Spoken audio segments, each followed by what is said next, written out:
Rural development trust వంటి పెద్ద organisation ఫారిన్లో ఉన్న ఆర్గనైజేషన్స్కి మన గవర్నమెంట్ వెల్ఫేర్ డేటాని లీక్ చేస్తుంది అని చెప్పి, plus schedule caste and schedule tribes వంటి కమ్యూనిటీస్ని రిలీజియస్ కన్వర్షన్ చేస్తున్నారు, వీళ్ళు క్రిస్టియానిటీలోకి మార్చేస్తున్నారు అని చెప్పి లీగల్ రైట్స్ ప్రొటెక్షన్ ఫోరం అనే ఒక ఆర్గనైజేషన్ అయితే ఆర్డిటి మీద ఆరోపణలు అయితే చేయడం జరిగింది.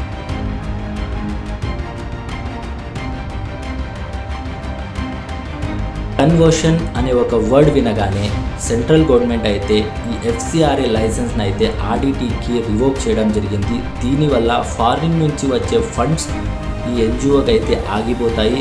సో కంప్లీట్గా ఫారిన్ ఫండ్స్ మీద డిపెండెంట్ అయి ఉన్న ఈ ఆర్గనైజేషన్ అయితే ముందుకు వెళ్ళలేదు అనే ఒక ఆలోచనలో అయితే ప్రతి ఒక్కరు ఉన్నారు. ఈ ఆరోపణలు ఏవైతే ఉన్నాయో ఇవన్నీ పక్కన పెడితే ఆర్డిటి అనే ఒక ఆర్గనైజేషన్, ఒక ఎన్జిఓ హెల్త్ కేర్ సెక్టార్లో అప్రాక్సిమేట్లీ 2 lakh ప్లస్ పీపుల్కి ఫ్రీగా ట్రీట్మెంట్ అయితే చేస్తున్నారు.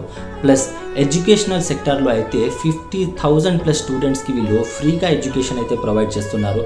ఇవన్నీ ఆలోచనలో పెట్టుకొని అప్రాక్సిమేట్లీ 4 lakh పీపుల్ మీద దీని ఇంపాక్ట్ అయితే పడిపోతుంది అని చెప్పి మన ఆలోచనలో పెట్టుకొని దీని లైసెన్స్ ఇష్యూని తొందరగా రిజాల్వ్ చేసి ఆర్డిటి అనే ఒక ఆర్గనైజేషన్ని ముందుకు నెట్టాలని చెప్పి వాయిస్ ఆఫ్ విక్టిమ్స్ కోరుకుంటాంది.